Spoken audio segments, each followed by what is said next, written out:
Daqui a pouco você vai conhecer outros grupos sociais de natureza bem diferente. Eles não estão atrás de dinheiro, mas são movidos pela simples vontade de romper com as mais elementares normas de convívio da sociedade.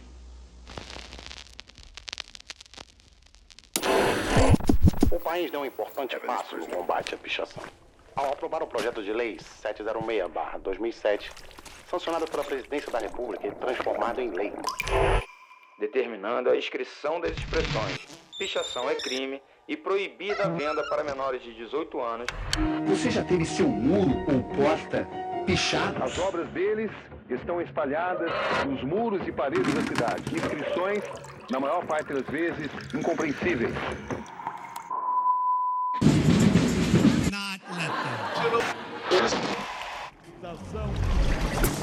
Esse programa é desaconselhado.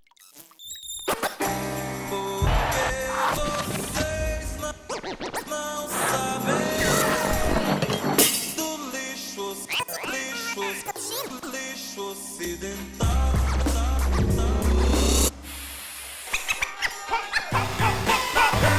Informações do comandante. Daqui a pouco você vai conhecer outros grupos sociais de natureza bem diferente. Eles não estão atrás de dinheiro, mas são movidos pela vontade de romper com as mais elementares normas de convívio da sociedade. Você vai ver quem são, o que pensam e como agem os militantes destes estranhos grupos sociais.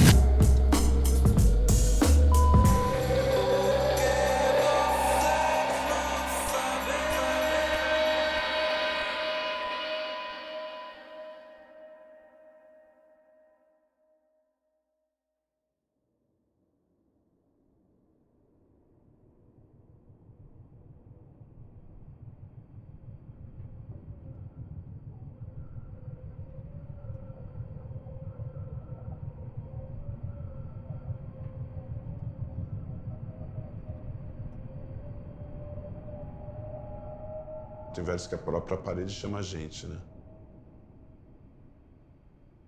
O próprio espaço, ele pede para uma intervenção, né? Quando você começa a ter esse tipo de olhar para a rua, começa a ficar mais interessante, né, a conversa, né? Mas tem que dar testada antes de sair, porque senão você chega lá, não abre, tipo isso aqui, você chega lá e aí não abre. Aí você tá no meio da rua, tu tá movimento, você fala, isso aqui não abre, aí tem uma manha. É isso que eu tô fazendo, isso aqui é bem coisa de pichador e grafiteiro. Você vai, pega a tinta, né, já deixa ela pronta. Já, né, tá misturada aqui, água com latex, né. Só que ela cola, toda vez ela seca, né, de um dia pro outro isso aqui, né. E não há meio de abrir, cara, você não abre nem fudendo. Deixa eu tentar aqui. Aí você tem que passar um fogo aí, sai. Aí bota o fogo, aí abre. Mas eu vou levar só um pouco, tem bastante preto aqui, branco.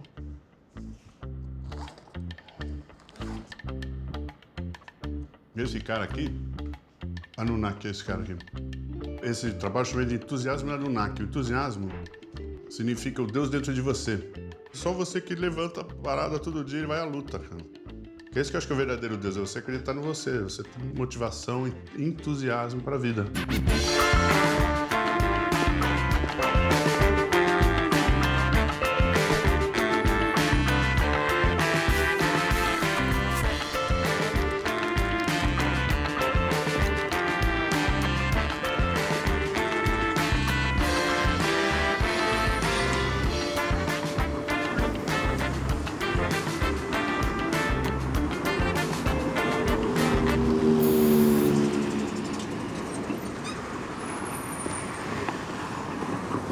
Aqui, ó.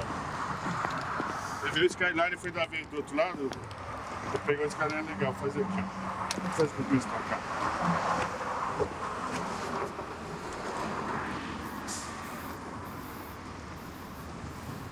A energia que leva para mim o grafite, a palavra grafite, que vem do escrito de escrever, simplesmente riscar, né, do latim, lá do italiano, lá, para mim vem com essa conotação que eu uso, que eu levo, que é do protesto dos anos 60. 60, 70 e tal. Aquilo que ficou conhecido como grafite, né, um movimento mais de caráter mais internacional, na verdade, no Brasil, ele tem, né, os seus lastros, a sua pré-história, se a gente puder chamar assim, que, na verdade, tem a ver com uma questão política mesmo, né? Eu venho de uma geração dos anos 70 que você tem uma lata de Color Jet em casa, você podia até ser presa, como ter uma cartilha comunista em casa, porque a gente usava o Color Jet para fazer pinchação, abaixo da ditadura, né? Viva a liberdade de expressão, fora fulano de tal. Frases políticas e de libertação, porque o povo brasileiro estava sendo reprimido por uma ditadura militar. Isso já pode ser considerado como uma arte urbana, como um grafite, como um início do grafite. Um fator pré-determinante para que o grafite viesse a existir. Depois disso, vieram intervenções urbanas e ações de performance e happenings, feitos por artistas que vieram de uma escola conceitual, influenciados pelo dadaísmo e por outros movimentos contraculturais do mundo, o movimento beat, os hippies, e vieram fazer várias ações, principalmente em São Paulo e no Rio, que eram ações performáticas, ações de happenings e ações de intervencionismo urbano.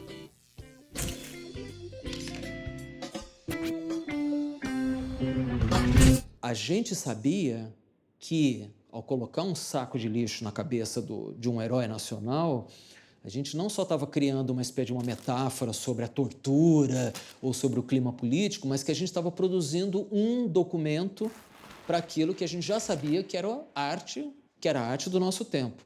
Especialmente porque os anos 70 são os anos que vão ser conhecidos pelos anos da arte independente.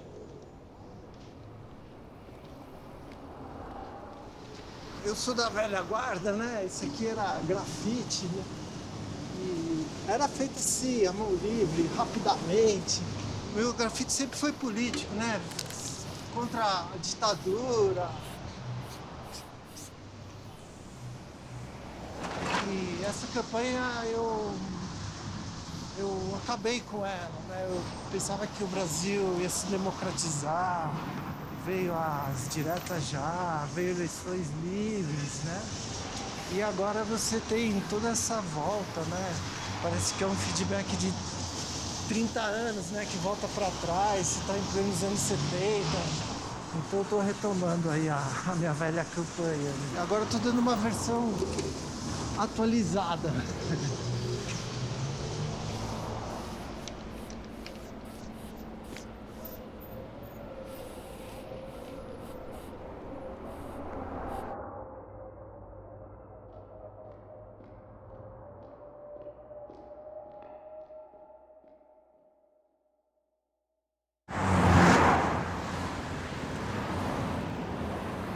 Quando eu comecei a fazer as plásticas, né, na faculdade, você entra numa faculdade das plásticas, né, de arte e educação, aí você vê, porra, lito, gravura em metal, você começa a sacar as mídias, né, fala, puxa, que bacana, né? São várias possibilidades de você fazer arte.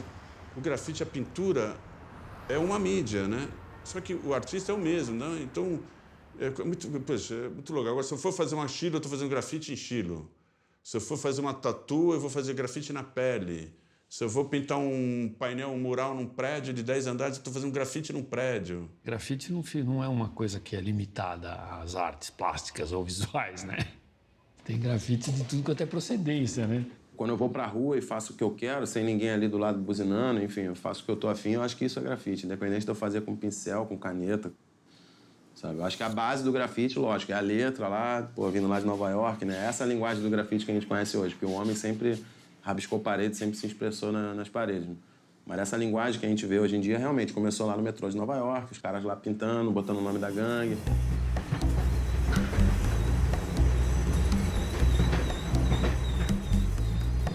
In New York, I started like this, and this basically is like the opener for you to become a graffiti artist. Because without this here, you can't go to that next level. You know, same time more like the 70s and the 80s, because you needed a tag, you know, for you to come out and say I'm a graffiti artist. This is graffiti art. You know, this is what I learned. This is what I got into. Before you get to this, you gotta learn that. Because that tag is a style. And every graffiti writer has his own style. Graffiti was only somebody writing their name. And somebody saw that and was like, oh, I'm gonna do that. But I'm gonna do a line around mine. And then somebody else said, oh, I saw that thing. They wrote and they did a line around. I'm gonna do the same thing, but I'm gonna put dots in mine. So everybody that participated in this culture had brought something to elevate it. They added something to it.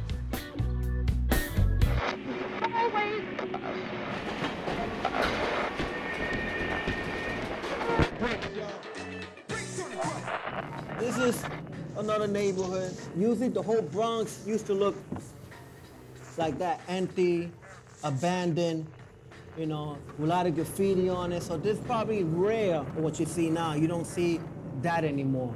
So right here was the South Bronx. I lived in this building, you know, many years ago, and all these buildings here used to be abandoned.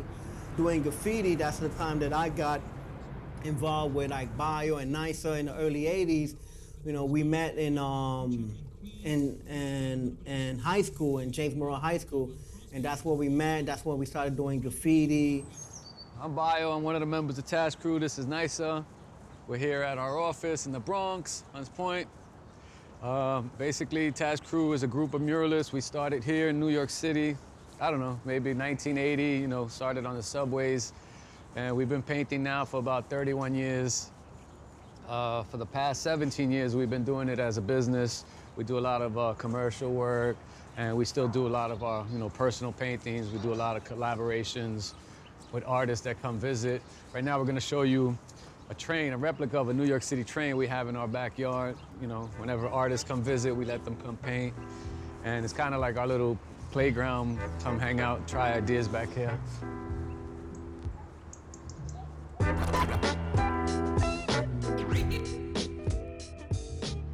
Growing up here in New York City, that's what you would see. You know, when you would take the subway as a kid, you would see it everywhere on the subways, inside, outside, you know, even in, you know, some in the neighborhood. And then, you know, as we got older, probably maybe about 14 years old, that's when we started. You know, we wanted to start painting on subways because we were always interested in art. And pretty much that was the art that we would always see. So for us, you know, the guys that were painting on the subways, those were the, you know, the Picassos, the Rembrandts for us, you know, so we enjoyed watching that. So, you know, naturally, that's what we started doing.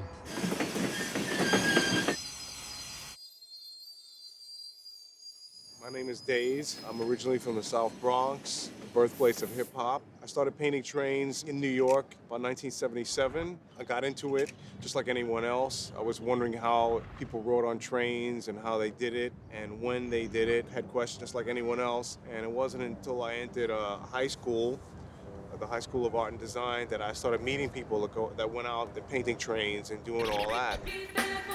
In the 80s, when we were painting subway trains, we did it for ourselves. We were just kids that wanted to go out and get our name up.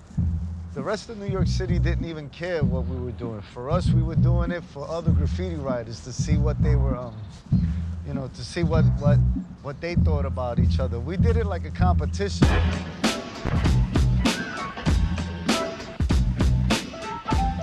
But you gotta remember, when we started painting subway trains, there were no faces to the names. Whatever you painted, people didn't care. People in New York City, there were no websites, there were no magazines, there was nothing.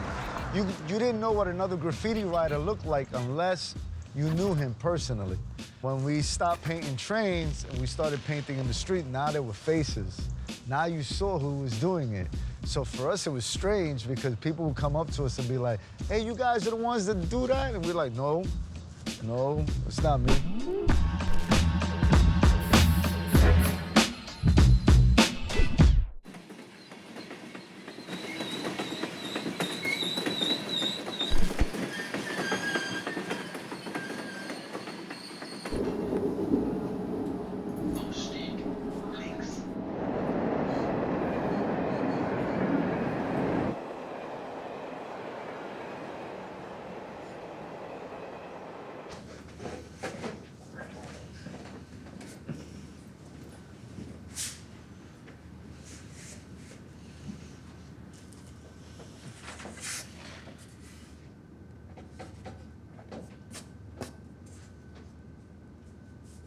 Also dazu muss man sagen, dass ich ja 1989 angefangen habe zu sprühen. Dadurch gehöre ich nicht zu den ersten Sprühern in Europa oder in Deutschland. So, Graffiti ist im Grunde 82, 83 nach Deutschland und nach Europa gekommen.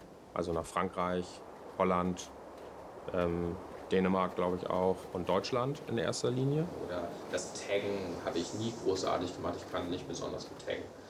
Das war für mich nicht reizvoll. Und mir war es wichtig, richtige Bilder zu entwickeln, auch die Hintergründe, richtige Murals, so große Wandbilder. Also für 18 Jahre kann sich das echt noch sehen lassen.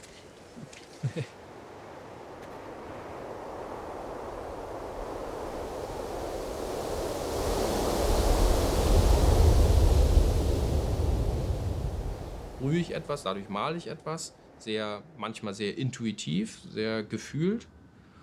Und das beeinflusst mich natürlich auch als Menschen wieder. Es ist im Grunde ein Geben und Nehmen.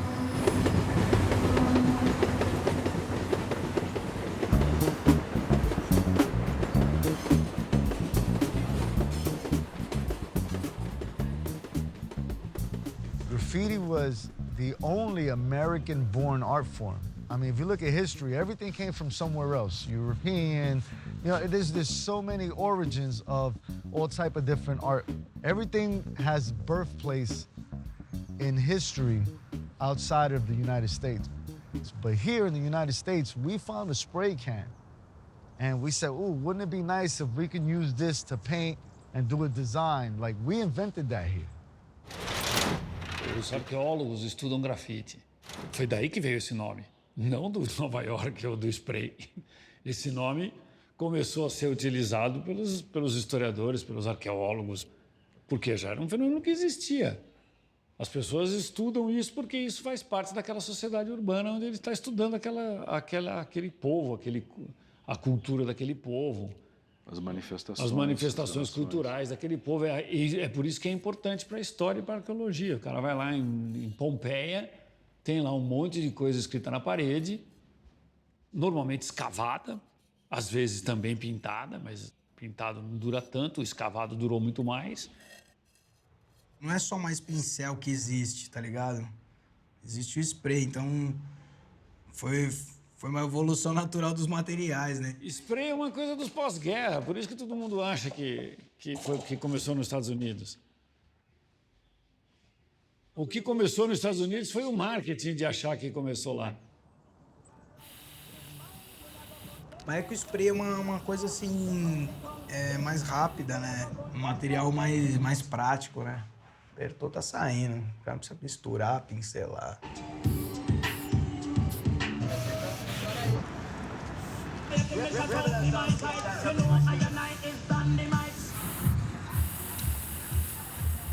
Graffiti is now being more accepted around the world. There are cans that are made specifically for the graffiti writer in mind. How much pressure, how thick the paint is. So these are things that weren't there before. So it's to show you more or less the evolution and the changing of times.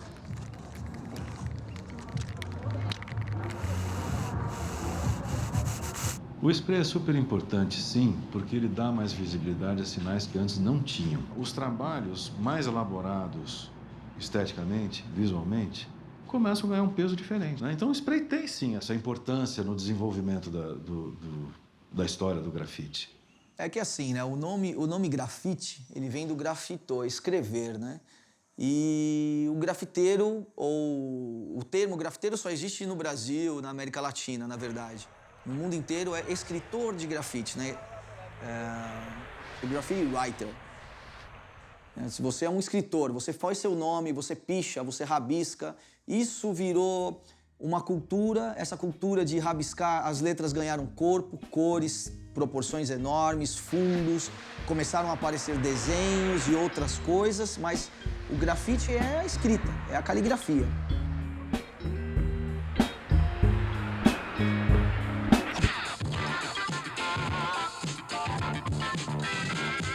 Aqui ao meu lado estão os anônimos e invisíveis pichadores. Você já viu a cara de um pichador? Eu sou o Valdemar Zeidler. E qual é a tua? O que você faz?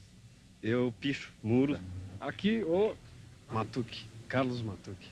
A sociedade civil aceita bem o seu trabalho plástico de grafite? Sem dúvida alguma, uma grande aceitação. Todas as leis nos favorecem.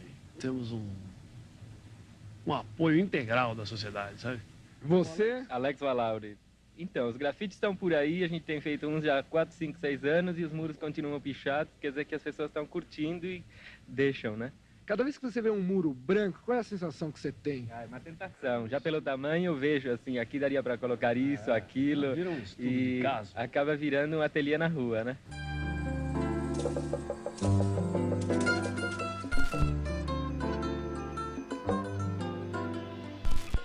Tomei contato com essa linguagem do grafite com ele, conhecendo ele. Valauri aceitava muito oferecimentos de muro, né? Amigos que falavam, pô, pinta lá no muro da minha casa, pinta lá no fundo da minha casa, pinta lá... Nesses que a gente começou a ir muito com ele. Todo mundo lembra, porque ele estampou aquela botinha pela cidade inteira, ficou uma coisa marcadinha mesmo, legal, né? O Valauri foi o primeiro que eu conheço, pelo menos, a sistematizar em qualquer lugar, e isso dava uma dimensão interessante pro grafite. É uma das dimensões do grafite, essa questão territorial. Pô, de madrugada, sem sono, nada como sair com o Color Jet, tudo assinando, né? Por exemplo, essa guerrinha com o Le Famo já é um pivô, né?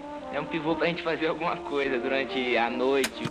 A rua é daqueles que passam, o grafite é daqueles que passam. E esse selacanto que provocava o maremoto, para mim, é a coisa que melhor expressa toda a perplexidade da sociedade brasileira quando ela estava passando da ditadura braba do Médici para a distensão do Geisel até chegar à abertura do Figueiredo e até esse arremedo de democracia Sarney que nós estamos vendo aí agora.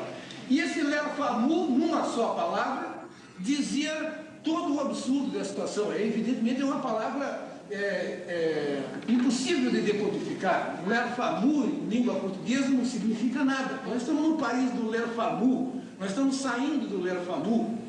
Então, eu sinto a experiência do grafite como uma experiência, como é que eu vou dizer, de forças que vêm do fundo das coisas, do fundo das pessoas, e de repente adquirem aquela consistência de um grito. Porque o grafite, ele está para um texto assim como o grito está para a voz. O grafite, ele é um verbo.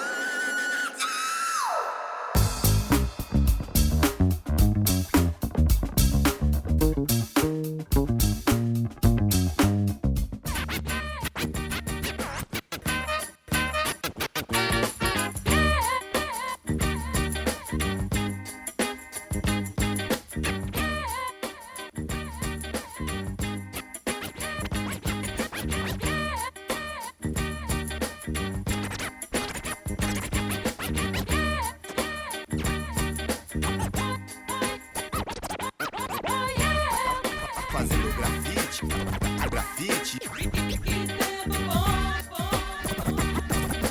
Toque dos originais. Fazendo grafite. A identidade nacional do grafite, assim, que hoje é reconhecida mundialmente, ela veio no meio dos anos 90, assim, 94, 93, por aí, que começou a ter essa busca por uma identidade nacional, assim, uma coisa mais brasileira do grafite, assim. Mas isso tem muito a ver com a história do skate. Quando a minha geração começou, ela já começou absorvendo a cultura do skateboard, a cultura do hip hop. Seria hipocrisia, acho até hoje hipocrisia, quando algum artista que faz grafite ou anda de skate ou gosta de hip hop cospe no prato que comeu. Não é porque essas culturas começaram nos Estados Unidos que elas são realmente culturas americanas.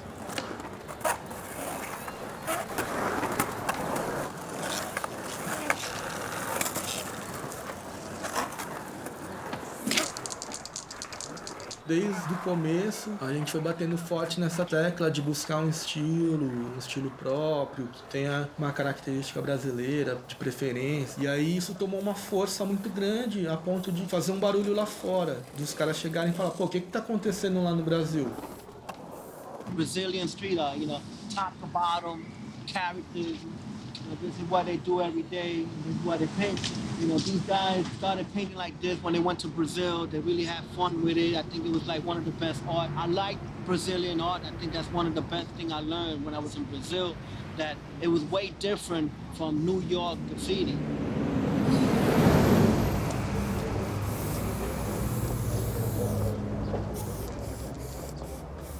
I'm coming here a lot because I feel that here in Brazil, the writers here embraced a lot of the original spirit that took place in New York in the early 70s.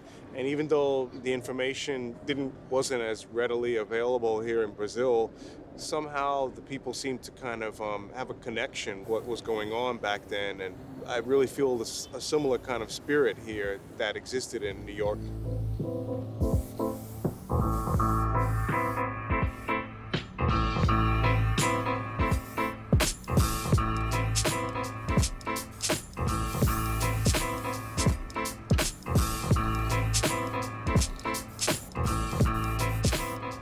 A lot of the writers here seem to have a lot more freedom and experimenting style and what they do. I see New York influence, but I also see an influence that's kind of unique to Brazil.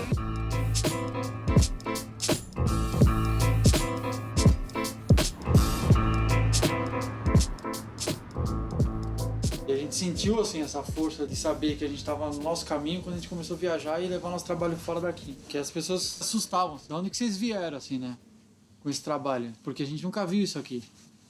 Vocês vieram de que lugar? Que linguagem de grafite que é essa?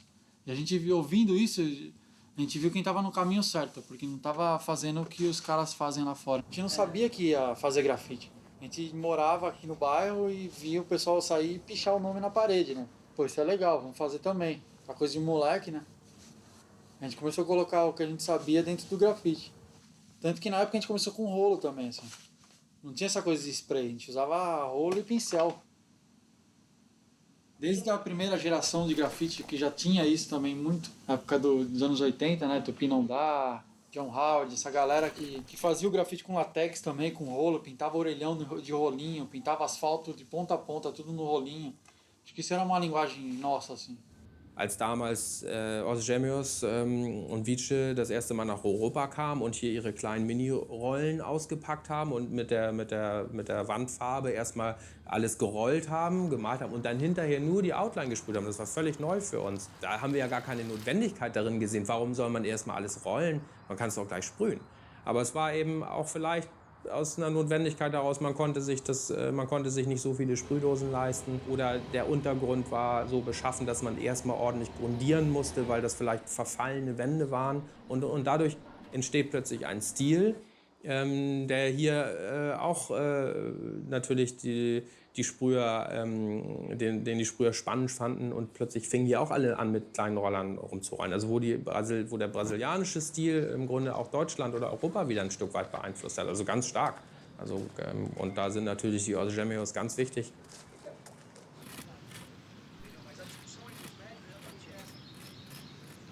Isso que é legal do Brasil, você pode usar qualquer coisa para fazer grafite. Você não tem que usar, sei lá, determinado bico de spray, determinada lata de spray. Você pode usar aquilo que você tem. Se tiver cal, você vai usar cal. Se tiver um spray vencido, você vai usar.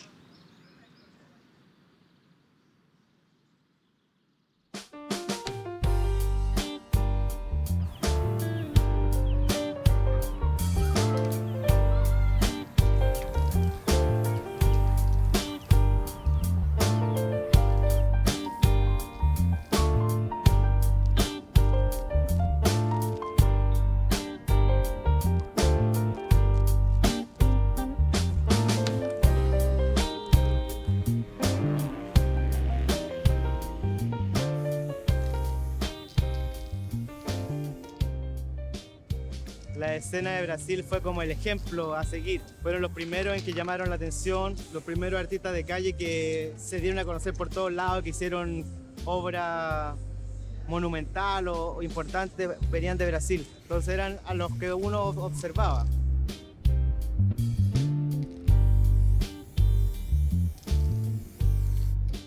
No início, a gente não tinha nada vezes nada. Na época eu era menor, né? Não tinha o apoio dos meus pais pra estar pintando na rua. Era proibido a venda de spray, que só tinha uma marca, né? Que era Color Jean, que era spray automotivo. Enfim, não tinha traço fino, não tinha traço grosso, a gente tinha que inventar tudo. Então, quando começaram a chegar esses materiais novos, o grafite teve um salto evolucional, assim, absurdo. O grande problema naquela época, cara, não tinha internet. Eu não tinha internet, não sei se já existia essa porra. A coisa toda era a informação, tá ligado? Vontade de fazer, tinha, mas não tinha material, referência, né? Hoje em dia a gente usa a tinta aqui que o cara usa na Europa, usa no Japão, enfim. É a mesma tinta, a coisa globalizou realmente, né? No sentido literal da palavra, assim. A gente tem acesso a material de ponta.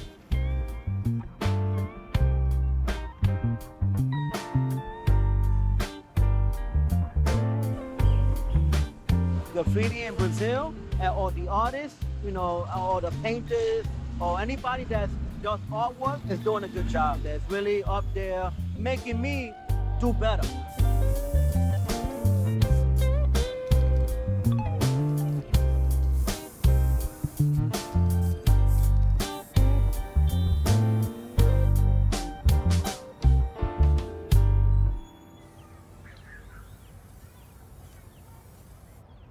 Não tem como um cara dizer que é um grafiteiro se ele nunca teve o nome dele rabiscado em lugar nenhum. Na hora que um outro grafiteiro encontrar com ele, vai dar o caderninho, o cara não sabe, ele vai fazer um desenho. Ele não sabe o que serve aquele caderninho. Ele não sabe que é uma coisa para deixar uma presença para o outro grafiteiro. Ele não sabe, é uma cultura. Não é só a pintura é uma parte dela. Aí vem os stickers, os rabiscos na cidade, vem essa coisa dos canetões. Então, isso é grafite, né? Quando os caras pulavam as grades para pintar os trens, isso é grafite. O que é chamado de pichação, que também é grafite, é muito mais interessante. Do ponto de vista da relação com a cidade. É muito mais interessante, é transgressivo pra caramba. Não fica com essa frescurada toda de achar que tá fazendo um presente. Tá fazendo um presente não, tá em confronto mesmo.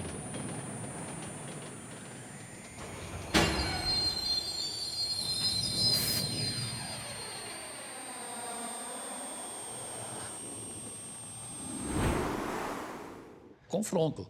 Você tem que botar a cara, você bota a cara pra bater mesmo. Você vai lá, você está sempre invadindo, né?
Acabou.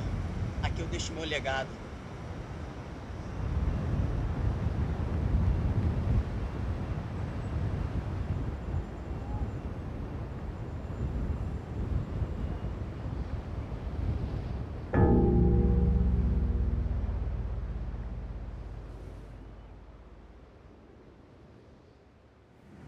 Porque a pichação, ela foi feita pra ser ilegal. O barato dela é ser ilegal. Se você não tomar as porradas da polícia, não correr de uns tirozinhos, não tem graça escrever seu nome na parede. Eu pichava, eu gostava de pichar, subir muro e escrever meu nome. E em um determinado ponto da minha vida eu vi que com spray eu podia fazer mais coisas do que só escrever meu nome.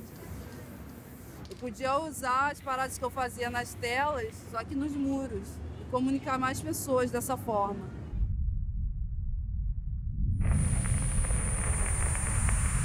A maioria das pessoas já picharam, porque pichar pra mim é um simples fato de você escrever seu nome na carteira ali, moleque, pequeno. Eu fazia muitos grafites com umas letras americanas, mas quando eu saía com os meus amigos que eram da pichação, tipo, eu falava, pô, vamos fazer as letras. Pô, mas eu não sei fazer essas letras. Não, vamos fazer as letras de picho mais larga, com cor dentro e contorno. Eles curtiam e tal, assim, mas eles queriam mesmo vandalizar. Não, o negócio é preto fosco mesmo, saca? Tipo, fazer um negócio pra ficar feio.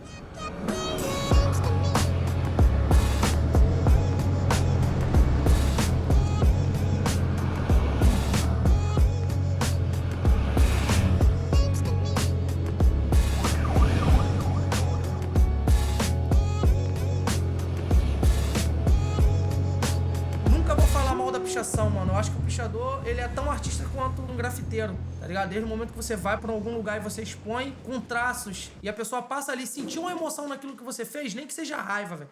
Você já se tornou um artista, você já tá passando emoção pra alguém de alguma forma.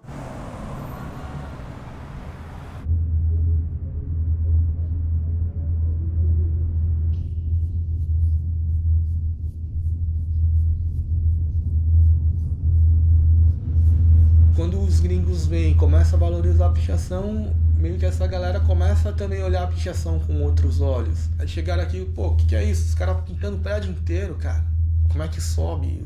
Entra por dentro, sai pela janela? Não, escala por fora. Como assim escala por fora? Pô, o negócio aqui é estratosférico.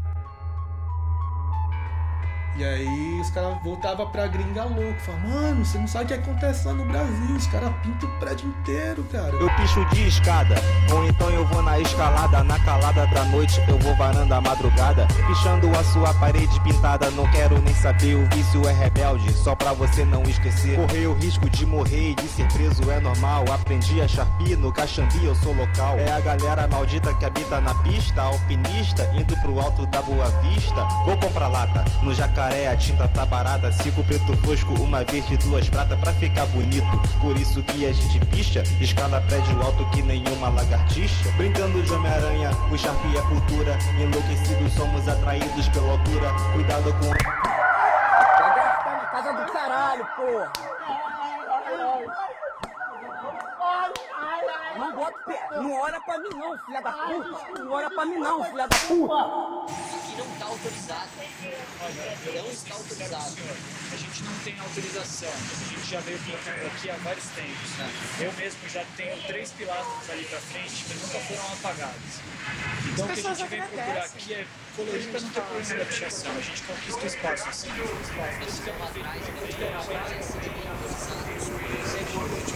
Eu sei que é grafite, que não tem nada a ver com pichação, é um desenho, só que o que acontece? Isso, querendo ou não, perante a lei, é crime. Ninguém tem autorização para fazer isso aí. Ao mesmo tempo, de boa vontade, porém, é crime ambiental. A sua boa vontade, o seu desenho, a sua arte não está acima da lei. Eu sei que é grafite, não tem nada a ver com pichação.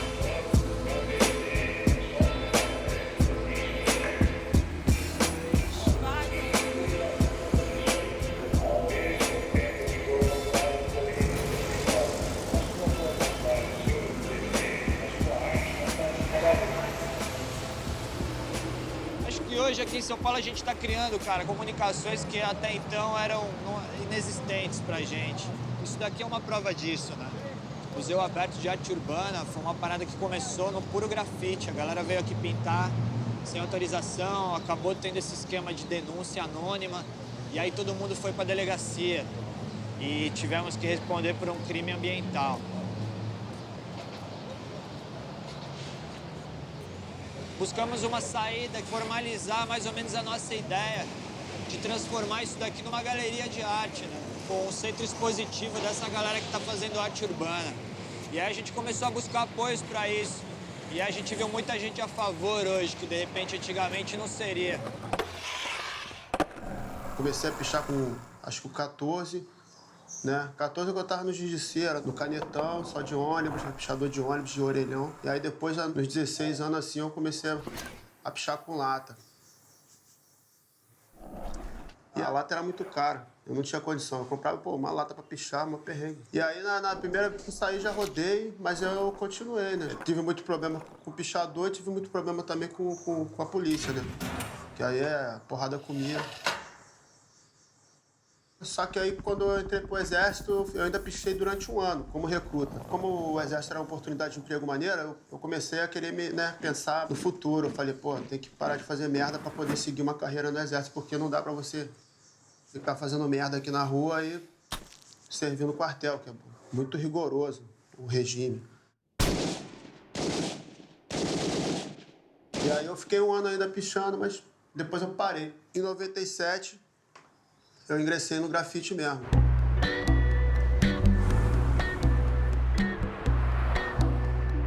Gosto muito do Monet, levo o Monet pro grafite pelo fato de ser o estraçadão, de ser impressionismo mesmo. Quando a pintura é grande, dá pra você explorar bem essa parada e fica legal, porque quando o cara chega perto assim, o cara vê, isso aqui tá meio cagado e tal, mas quando ele olha de longe, ele vê a mágica. E isso é que eu acho que é impressionante. É ter uma descoberta. Eu acho que a arte é isso aí, você olha pra parada e você passa a descobrir. Eu tenho vontade de pintar, cara, e pintar tela é uma coisa pequena, né? A parada da parede é você poder fazer uma coisa grande. Eu não vou conseguir pintar uma tela de 3x3, onde que ninguém compra. A minha vontade de pintar coisa grande, numa tela não resolve. Eu preciso pintar numa parede grande porque eu gosto de fazer coisa grande.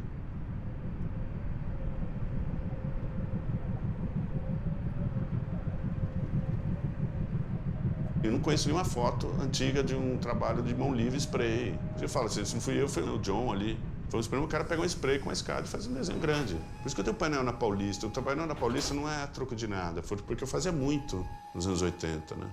Ali fui preso, cara, né? Tanto que o Maluf, quando entrou em 90, apagou. Depois da Irundina, o Maluf entrou acho, em 94, ele apagou de branco. Que nem apagou do Gêmeos, o Kassab apagou do Gêmeos, o Maluf apagou o meu. A prefeitura tá fazendo uma política meio radical, né? Você vê que eles falaram que gostaram de grafite, apagou os grafites todas as zonas suas já, mano. Ainda botou verniz que não tem parada, velho. Você pode fazer amanhã, eles apagam com água. Água e papel higiênico, assim. Vai ser guerra. Vai ser guerra. Vai ser guerra. Pô, já tá bacana o desenho, não apaga, deixa aí um tempo. Eles estão apagando aqui, no caso, estão apagando, sei lá, de 3 em 3 meses. Não tá gastando dinheiro à toa, né? Em vez de você preservar o trabalho, deixa lá 1 ano. Pra ficar feio mesmo, ele cobre de poluição, faz parte, descasca. Eu acho que a gente não pode também ficar brigando por essa coisa de ficar pagando grafite. Porque eu acho que grafite, ele é efêmero, cara, faz parte. Por isso que eu uso preto e branco, é baratinho, é pra pagar.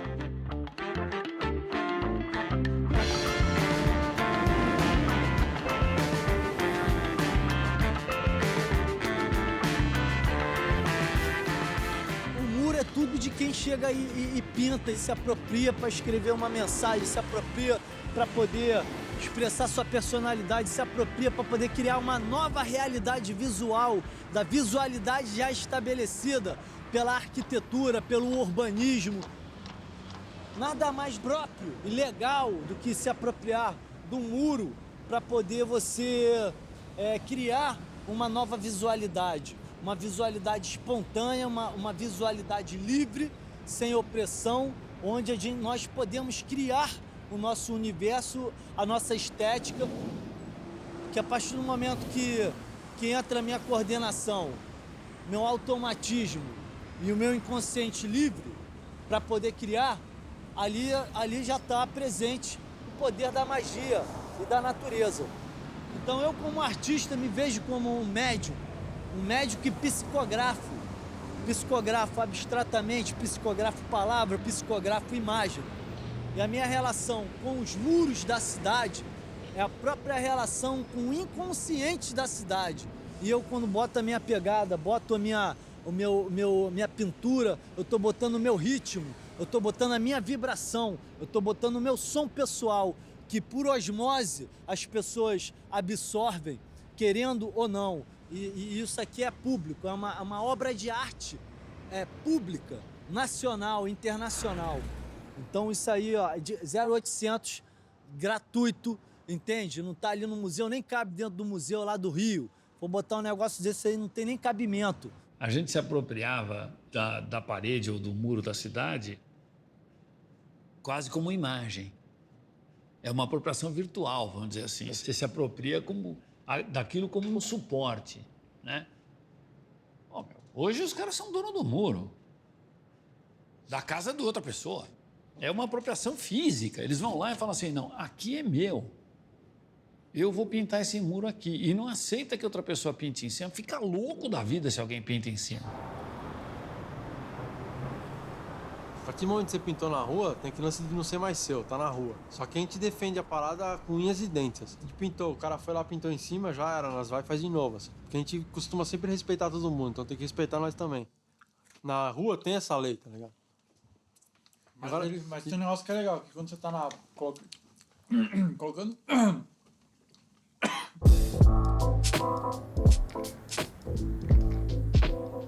Eu acho que o bacana do que você tem do grafite, ele pega a coisa do moleque, né? Sou um moleque que vai fazer um trabalho na casa de um cara sem pedir permissão, cara. Depois que você compra a casa, você entende melhor. Tem coisas moleques que você não entende. O dia que você vê o dono da sua casa, você vai entender fácil. O que significa uma pessoa vir na frente da sua casa e pintar, pô, essa é autorização. Não quer que eu chame a polícia não, né, meu filho?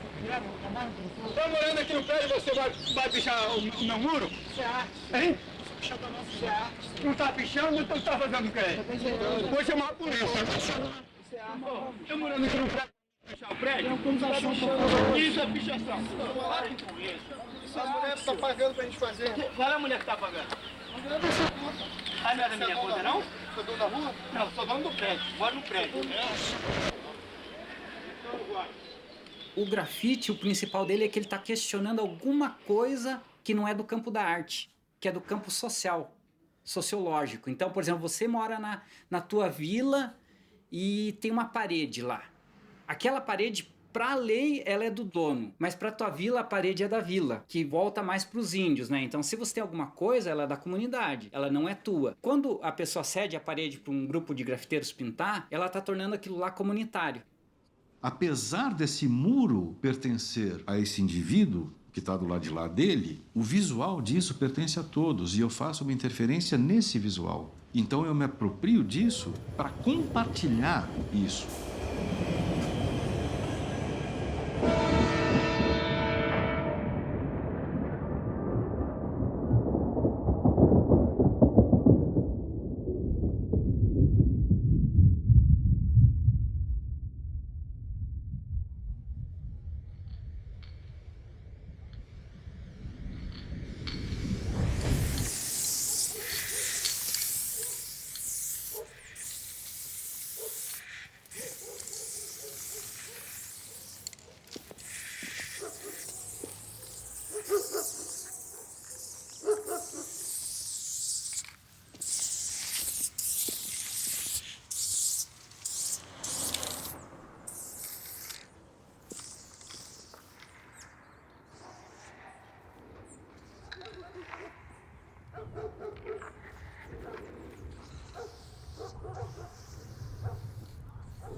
Que em São Paulo se criou um estilo, acho que desde essa época do John Howard, que já veio bem dos anos 80, depois nos anos 90, se criou uma característica de pintar de dia, que isso é um lance que não rola muito nos outros lugares, né? Tipo na Europa, nos Estados Unidos. Tanto tomar enquadro de polícia, da polícia chegar e falar assim, oh, você tem autorização, não tem? Pintar de dia, assim, na cara dura.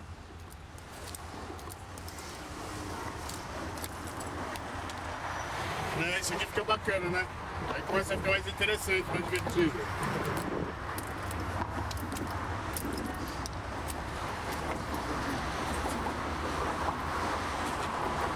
Tudo isso aqui também, ó. Várias histórias, né? Capaz de encontrar um trabalho meu antigo aqui. Isso acaba fazendo parte da textura do trabalho, do rosto dele. É muito louco.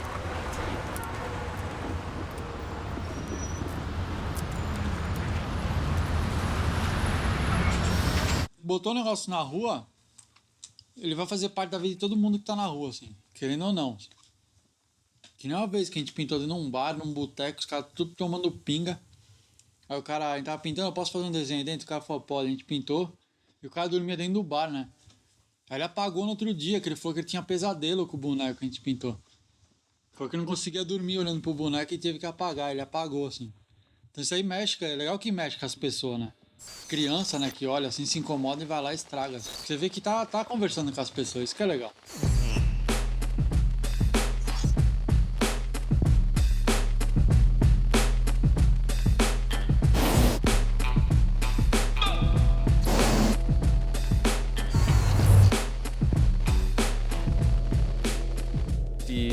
Das Interessante bei der Sache finde ich, also ich bin ja jetzt klassischer Graffiti-Spur, ich komme klassisch aus der Graffiti-Szene.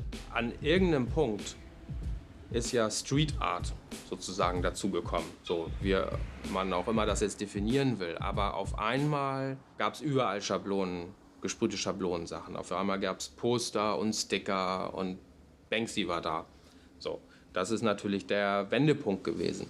Und das ist eben ganz spannend, dass es Schablonen-Graffiti oder gesprühte Schablonenbilder schon vorher gab, aber die spielten für einen überhaupt gar keine Rolle. Und auf einmal 10, 15 Jahre später taucht plötzlich etwas auf, was man dann so als Street Art bezeichnet.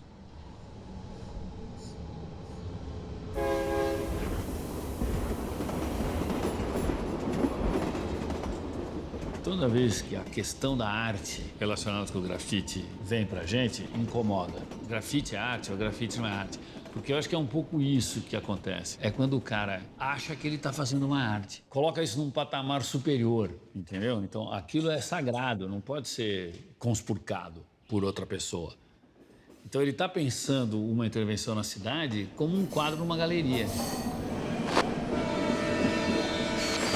As pessoas querem isso. E a hora que vem isso, me dá então pelo menos a imagem. Me dá pelo menos a figurinha. Bota na minha camiseta. Pronto, é uma questão de identificação. E aí fica, o grafite está na minha camiseta, o grafite está aqui, o grafite está ali. É isso que permite, porque a cooptação não é uma coisa na marra. Quando se revela aquele maluco que faz aquele negócio, que você tanto queria fazer, pô, aquele cara passa a ser um ícone. Você viu a Guy Stein lá, cravejado de brilhante, o símbolo do hippie, né? Você vê o movimento, você vai na Oscar Freire, você compra cinto por $300. O cinto lá, no punk, né? Você vai na boutique lá, né? O punk de boutique, né? E o grafite também tem isso, né? O grafite aconteceu isso, virou um grafite de boutique, né? Ah, eles pagam, a gente dança, né? É assim, né, mano? É dinheiro, a gente tem conta, tem família pra sustentar, tem filho pra criar. Tem que pagar, né, meu? No mundo a gente paga até pra morrer, né, cara? Isso é real, mano. Hoje em dia você paga até pra morrer, então... Por que não pagar pra gente grafitar, né?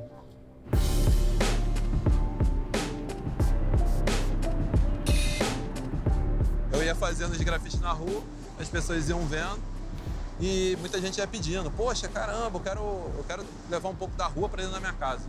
O cara chegava e falava assim, ó, nós vamos abrir uma danceteria aqui, vocês querem pintar essa parede? Daí já era uma coisa diferente. Falei, claro, vai custar tanto. Aí a gente começou a fazer um outro trabalho, não tinha nada a ver com grafite. Mas tinha a ver com grafite porque a gente trabalhava com grafite. Então, do ponto de vista artístico, obviamente que tinha a ver. Tem até hoje. Olha aí o trabalho que eu faço.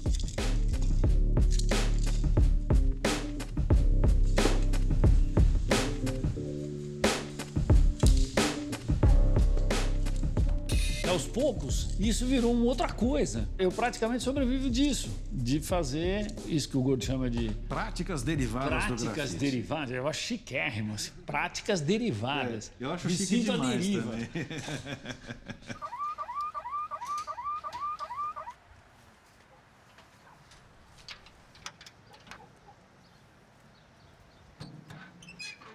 We were talking one day, all of us, me, Bob, and BG, you know, it would be cool if we could do this full time. I remember going to my boss and asking him, listen, I wanted to take some time off to see whether I can paint graffiti full time. And he looked at me and was like, take a week off, you'll be back in a week. And that was 32 years ago. I never went back. Eu não vivo do grafite. Márcio, se eu te chamar para pintar o seu desenho na parede da minha sala, só do momento de eu saber que eu vou estar recebendo para fazer uma pintura na parede da sua sala, eu tenho a preocupação de fazer algo que você goste pelo fato de você estar pagando. Eu não vou fazer diretamente aquilo que vai me agradar. Porque na rua, eu posso fazer o que eu quiser, que se do nada eu quiser pegar um balde de tinta e tacar na cara do boneco, eu posso tacar e me sentir super bem. Isso eu tenho certeza que eu não vou ter a coragem de fazer se eu estiver fazendo na sua casa. O mercado de arte é um circuito muito fechado, muito restrito, muito competitivo também. Então, o artista, para se tornar um artista comercial, às vezes ele precisa abrir mão de um monte de coisas que ele não necessariamente gosta ou não quer abrir mão. Então, eu não acho que todos os artistas com que a gente trabalha, ou todos os artistas do mundo, devam entrar no mercado, devam ser artistas comerciais. Eu acho que existe hoje outras chances de um artista conseguir desenvolver o próprio trabalho, sem necessariamente depender da venda de obras. Mas o mercado tem essa faceta que é um cartão de crédito que abre portas, né? Essa rapaziada, quando começa a vender na galeria, eles estão conseguindo entrar numa rede de circulação internacional que é muito louca, que a gente, por exemplo, não teve essa oportunidade. O mercado hoje está querendo, né? Porque vende, cara. Tem recebido até convites de galerias que não tem nem o perfil de arte de rua, querendo enfiar você ali só para ter uma cartela de venda, né? Ah, vem aqui, pô, vem trabalhar com a gente nessa galeria XY aqui, tem uma exposição de arte, querer colocar você numa coletiva e tal. Tá dentro da galeria, tá vendendo a tela, é isso mesmo, tem que vender, entendeu? Tem que vender. Não é essa, não vou vender e tudo mais, porque eu sou grafiteiro, não posso vender. Grafite é rua, tá na rua, tá no muro, tá ali, aquilo ali é o grafite. Mas se o cara fez isso aqui, não vai deixar de ser grafiteiro.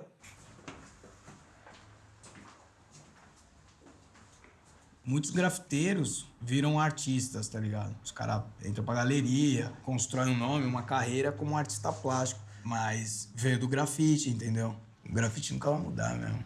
Mas esse é uma coisa. O que muda os grafiteiros, cara.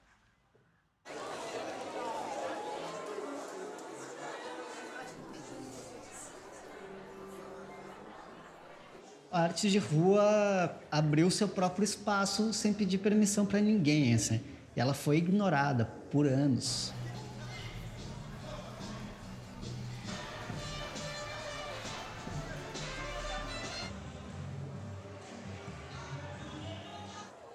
Por conhecer pessoas que trabalham com isso e que tentam fazer esses projetos faz bastante tempo, a gente sabe das tentativas de expor em museu, de criar diálogos, de se comunicar com o universo da arte, foram ignoradas, fizeram piada, assim. Hoje, museus que estão abertos para isso, em outros momentos eles falaram que não, que aquilo ali não era arte, que era uma moda, que era ilustração.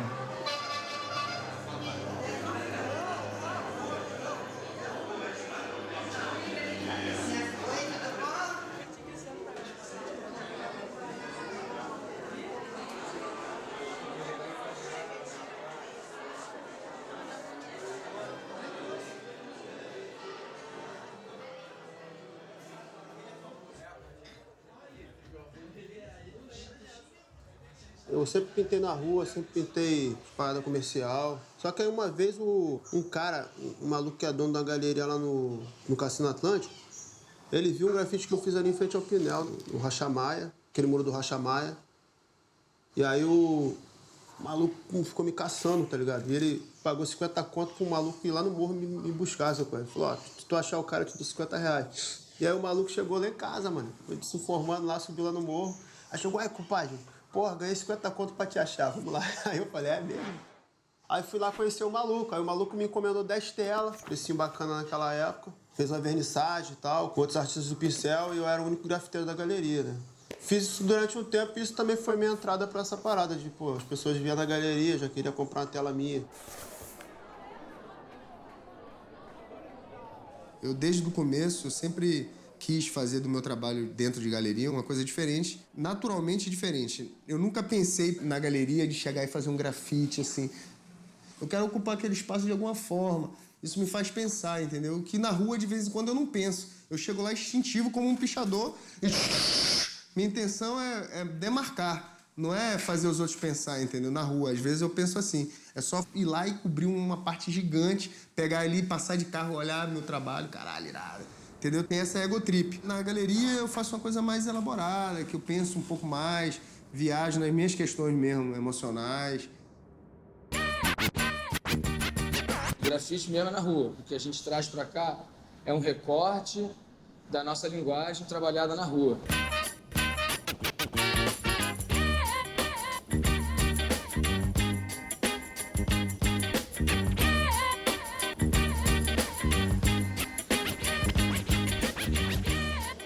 Passa a ser um universo que é um outro universo, que já não é mais o universo da rua, é o universo da galeria, da instituição, do museu, de um circuito de arte, e passa a ser valorizado tal qual. Você já não é mais vândalo, você é artista. Você já não é mais contra a sociedade, você já faz parte dela. Isso pode levar para uma domesticalização da coisa, porque a partir do momento que você está dentro de um espaço institucional, você está trabalhando com uma certa liberdade e um certo comodismo que não existe na rua. Tu está lidando ali com uma série de questões, né? A polícia pode parar, o dono pode chegar, alguém pode vir te dar um tiro.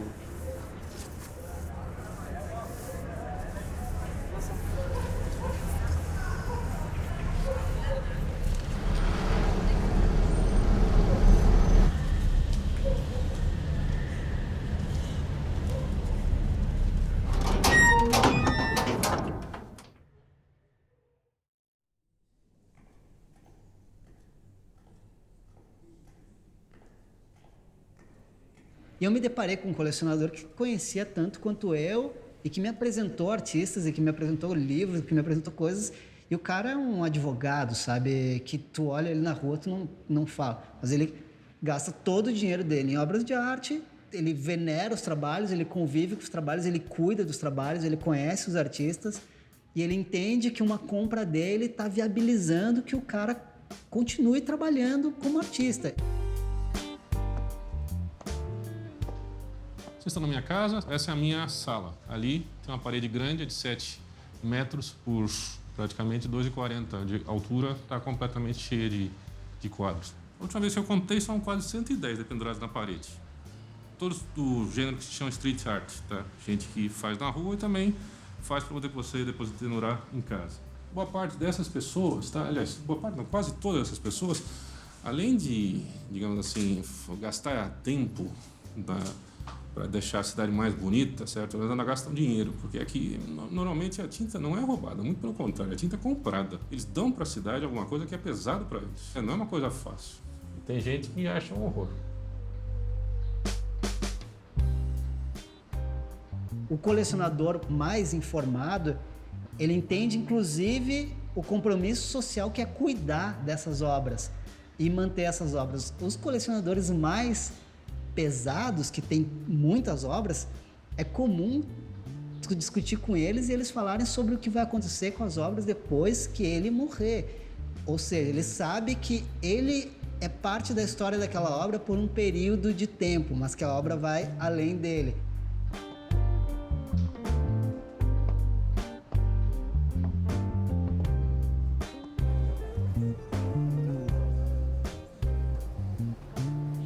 Um trabalho, para ele ser cuidado, para ele ser visto, um trabalho de arte, para ele atravessar os anos e continuar sendo preservado, visto, estudado, ele precisa ter um valor monetário, porque a sociedade está construída assim nesse momento. As coisas que não têm um valor monetário vão para o lixo. Ninguém cuida, elas se perdem, são destruídas, elas desaparecem. A linguagem dos grafiteiros sempre me interessou bastante. Hoje em dia eu não sei como é que a gente pode denominar, porque adquiriram já um estatuto de legitimidade dentro do cenário da arte contemporânea, né? Então os grafiteiros hoje em dia já são artistas já consagrados, com exposições marcadas em galerias, instituições, já tem obras que já possam ser guardadas ou colecionadas, coisa que era praticamente inviável, né? Então, 30 anos depois, a gente começa a ser procurado pelo mercado de arte para que isso possa ser elevado ao status de obra de arte mesmo, reconhecido então como algo que tem um valor, merecedora não apenas de uma tese acadêmica, mas talvez de um investimento em dólar. Yeah! Some people that were still painting streets, like street stuff, they were kind of like, oh, these guys are selling out, they're doing work for Coca-Cola, they're doing work. And you're like, fuck you, they did all the illegal shit already. We got chased, we got arrested, we did mad illegal shit. If anybody should make money from this art form, it should be a real graffiti writer. And you know what? We put in our days and we put our work in, and we paid our dues. So, you know, everything that we've gotten is because we worked hard for it. It wasn't given to us. Tatch Crews survived because, you know, maybe we hard-headed. We don't want to give up, but, you know, we're going to do this all our life. This is who we are. This is what we do. O grafite era uma espécie de terapia ocupacional. Na verdade, uma das coisas que me fez a voltar a grafite tem a ver com depressão, com estresse, né? Pintar na rua me faz bem, entendeu? Tem esse lado do grafite que é uma delícia, que é muito ligado ao esporte. Por isso que o grafite é braçal, né? É mochila, não é ficar sprayzinho com luvinha, toquinha.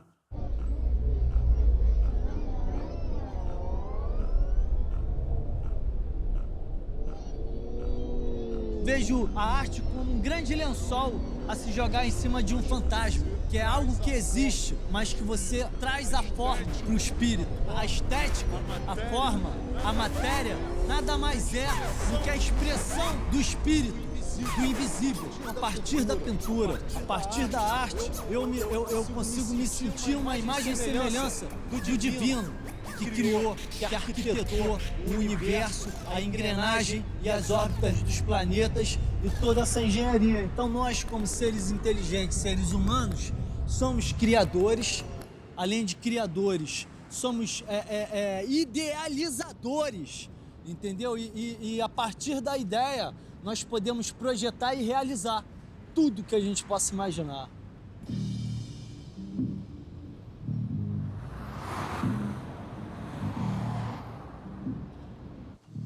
A gente faz essa parada toda aí, pô, a gente entra na mídia, faz um comercial e tudo mais, pô, pinta um bagulho pra Nike, mas só que lá no 63 lá né, você ainda tá lá, incluído lá como pichador, como vândalo, compuscar, grafitar e pichar, pô. E aí é o código 63, então a gente ainda continua sendo um marginal, tá ligado? Até hoje eu nem me considero artista, tá ligado? Eu faço grafite, sempre fiz isso na minha vida. Eu desenho desde os meus 8 anos de idade, então isso é comum na minha vida. Eu fui largando as coisas, eu fui largando emprego, eu fui largando o que o meu pai e minha mãe falavam quando eu era mais novo. Vai trabalhar, eu não fiquei prestando muita atenção nisso, não absorvi isso. Eu foquei mais em pintar, em fazer aquilo que eu me sinto feliz, entendeu? Que amanhã ou depois você morre infeliz, entendeu? O artista vai morrer. A única coisa que ele deixa pro mundo é o trabalho dele. Naturalmente, quem faz arte já tá deixando impressa aí alguma coisa pro futuro.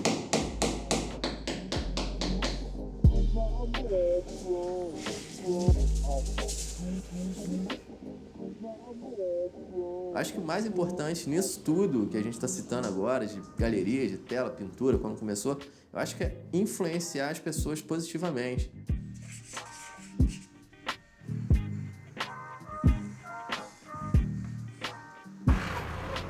Querendo ou não, você pintou a porta dele. O cara vai chegar lá e falar, puta, pintaram. Então não é mais sua, é nossa também, que nós pintou. Era sua, agora troca, é sua e nossa.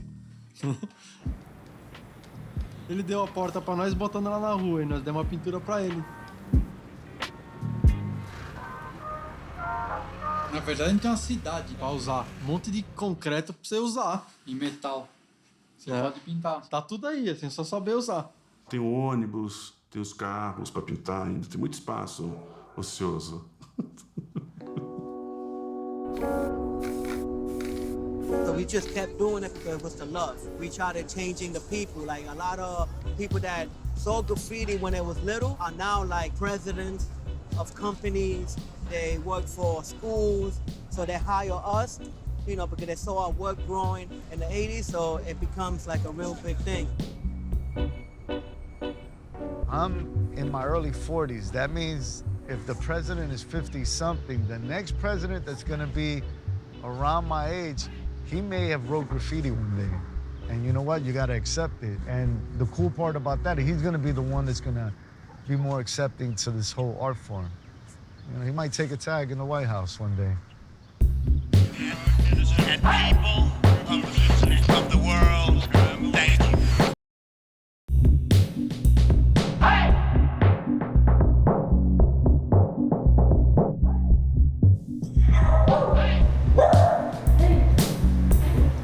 Só para saber, vocês dão umas pichadinhas de vez em quando?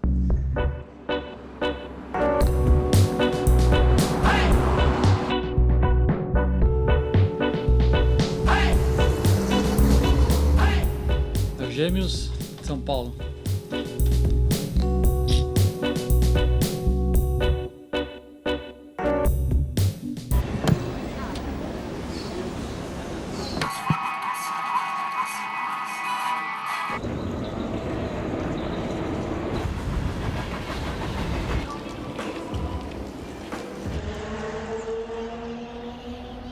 People say, how you do that? You don't use stencils? And no stencils, just, you know, a lot of years of practice. And I'll be telling them I went to school for it. I said, what school? I said, School of the Chains. You know, that's how I learned. This is it. This is what we love to do. Again, this is the South Bronx. You're in the South Bronx here with BG 183, Tats Crew all the way.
Debochado, cínico, a milhão sem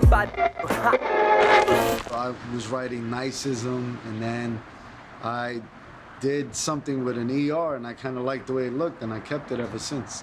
So it meant I was better then. So I liked the way that sounded. Nice.